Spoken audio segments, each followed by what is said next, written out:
less traveled by M. Scott Peck. Yeah. I recently picked it up after a conversation with one of my colleagues and was really struck by the first sentence of the first chapter. And if you read it, you know what I'm talking about. The first sentence of the first chapter is, life is difficult. In fact, that's the entire first paragraph of the first chapter. Life is difficult. Peck goes on to write, this is a great truth, one of the greatest truths. It is a great truth because once we truly see this truth, we transcend it. Once we truly know that life is difficult, once we truly understand and accept it, then life is no longer difficult. Because once it is accepted, the fact that life is difficult no longer matters. Do you agree that life is difficult? Yeah, good, I do too. After sitting with many people in terrible times in their lives and going through my own terrible times, it's hard to disagree with that statement that life is difficult. I think the hard thing for me, and maybe this is the same for you, is to admit that I agree. To admit that what Peck says is true. The tricky part about admitting the truth of life being difficult is what we are left with. It's one thing to live in an illusion that life is easy, and that all we have to do is find the key or the formula to that ease of life. Enough money to buy whatever we think we need, good health, loving family, good friends, meaningful work, great hobbies, whatever those things are. It's very human to fall into the if only trap when seeking this ease of life. If only I made more money. If only my significant other would do X. If only my family was more together. If only. And the other side of that if only question is that life would be good, or life would be easy, or everything would be okay, or whatever best describes your version of the contentedness that you seek.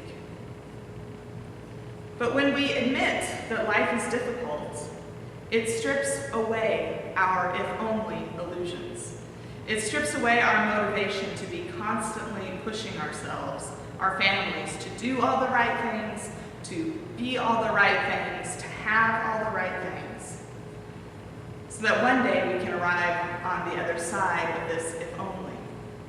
It's seductive, this human quest for all the things that make life easy, and it pulls us all right into its grasp. The reality is, the greatest truth is that we already have all we need for this ease of life that we seek, right here, right now.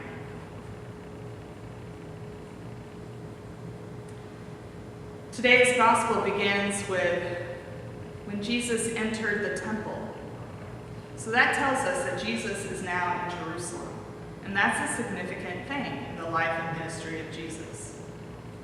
So I went back and looked at what happened before our gospel in this chapter and found that he was at the temple the day before, overturning the tables of the money changers, driving out all of those who were making the temple a marketplace. We call it the cleansing of the temple. And certainly Jesus upset a lot of folks, especially the chief priests and the elders, who were probably totally okay with the marketplace the temple had become. Jesus was angry that day, and he left the city angry. The next day, on his way into the city, he was hungry. And as he was walking along, he spotted a fig tree. So he approached the fig tree, looking for a snack, I'm sure, and there was no fruit on the fig tree. So the gospel tells us that Jesus cursed the fig tree, and it withered instantly. Now, lots of people associate the cursing of the fig tree with Jesus cursing Israel. But I wonder if it's something much simpler. I wonder if he was just angry and had had it, and that was sort of the last straw. In his anger and frustration, he raged against the fig tree, and it withered. It It's disturbing to think about Jesus doing this. And then our gospel comes along right after this, and Jesus is back in the temple, being questioned about what authority he draws upon to cause such a disruption 2 days in a row. I can imagine Jesus thinking, not again, or when will these fools ever get it? Or even something more compassionate. They are so clouded by the world, they just don't see what is right in front of them. So Jesus asked them a question. Is the baptism of John of divine or human origin? All the religious authorities know the scandalous prophet, John the Baptist. They don't want to give in to Jesus by admitting that it's of divine origin, because then Jesus will say, then why don't you believe? Nor do they want to say it's of human origin, because that will upset the crowds. So they take the easy route and say, we don't know. Jesus responds by telling them, okay, that's fine, but he's not going to tell them by what authority he's doing these things. But he tells them a story. He tells them a story about the generous grace of God. No doubt in the hope that the eyes of their souls will be opened to all the ways they are missing the mark by being so focused on what's happening out there and not focused on what's happening in here. To all the ways that they are relying on their own understanding of what is right and good, and not making their belonging to God their primary identity and the center of their lives.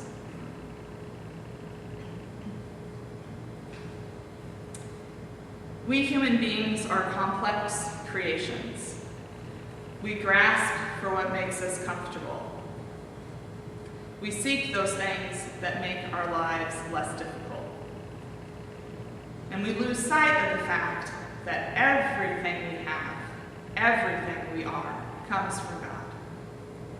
We forget that we aren't in charge, that we really don't have the power, but that the power and the peace that we seek is not found out there by our own agency, but rather is found in here, in the deep, abiding peace of God.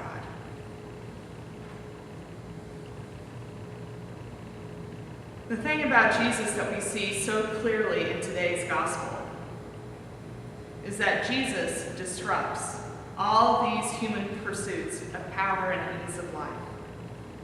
He comes into our lives and turns everything upside down.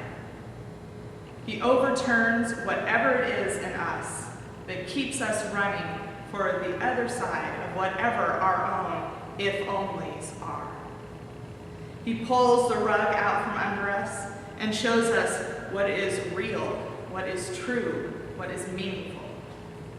He shows us our identity. He shows us who we are and points us to God. No matter who you are, a tax collector, a sinner, a prostitute, a success, a failure, an addict, a criminal, well-loved, despised, valedictorian, or the bottom of your class. No matter who you are loved and valued by God. And you have all that you need right here, right now. Life is difficult. It's challenging. Much of life doesn't go our way. Once we know this truth, it really does change us. Once we can admit this truth to be true, then we have the space in our hearts and the eyes of our souls open to what really matters, our identity as beloved of God.